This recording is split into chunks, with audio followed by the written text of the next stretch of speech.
Donald ট্রাম্পের সিদ্ধান্তের পাল্টা পদক্ষেপ হিসেবে মার্কিন পণ্যে অতিরিক্ত শুল্ক ও কিছু বিধিনিষেধ আরোপের ঘোষণা দিয়েছে চীন। দেশটির অর্থ মন্ত্রণালয় বলেছে, যুক্তরাষ্ট্র থেকে চীনে যাওয়া সব পণ্যে আগামী 10 এপ্রিল থেকে 34% শুল্ক বসবে।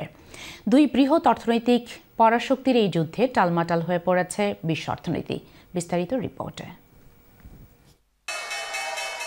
এইভাবে উৎসবের মাধ্যমে নিউ ইয়র্কের স্টক মার্কেটে কোম্পানিগুলো ট্রেডিং শুরু করে। তবে বিশ্বের দুই বৃহৎ অর্থনৈতিক পরাশক্তির পাল্টাপাল্টি পদক্ষেপের কারণে টালমাটাল স্টক মার্কেট। প্রেসিডেন্ট ট্রাম্পের ট্যাক্স আরোপের তালিকায় প্রথমেই রয়েছে তাদের প্রধান প্রতিদ্বন্দ্বী চীনের নাম। এমনকি তিনি সোশ্যাল মিডিয়ায়ও চীনের প্রতি কটাক্ষ করেছেন।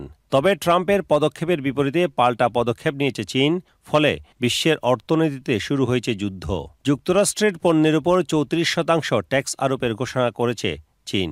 ইউরোপীয় ইউনিয়ন কঠোর ব্যবস্থা নেওয়ার চিন্তা করছে। এদিকে যুক্তরাজ্য শুল্কমুক্ত বাণিজ্য চুক্তির আশা করছে।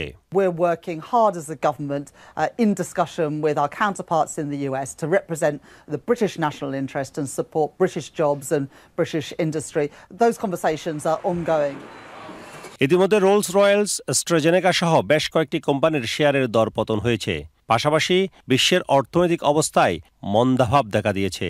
তবে মার্কিন প্রশাসন সেটা মানতে নারাজ। I don't think it's fair to say economies are crashing. Markets are crashing because markets are based on the stock value of companies who today are embedded in modes of production that are bad for the United States. ট্রাম্পের ঘোষণার 12 ঘণ্টার মধ্যে যুক্তরাষ্ট্রে যেসব পণ্য প্রবেশ করেছে সেগুলোর উপর 10% অতিরিক্ত ট্যাক্স প্রদান করতে হবে।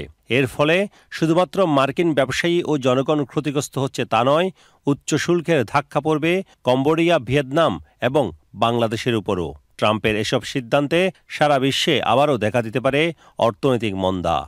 Sarwar Hossain, channel S news desk.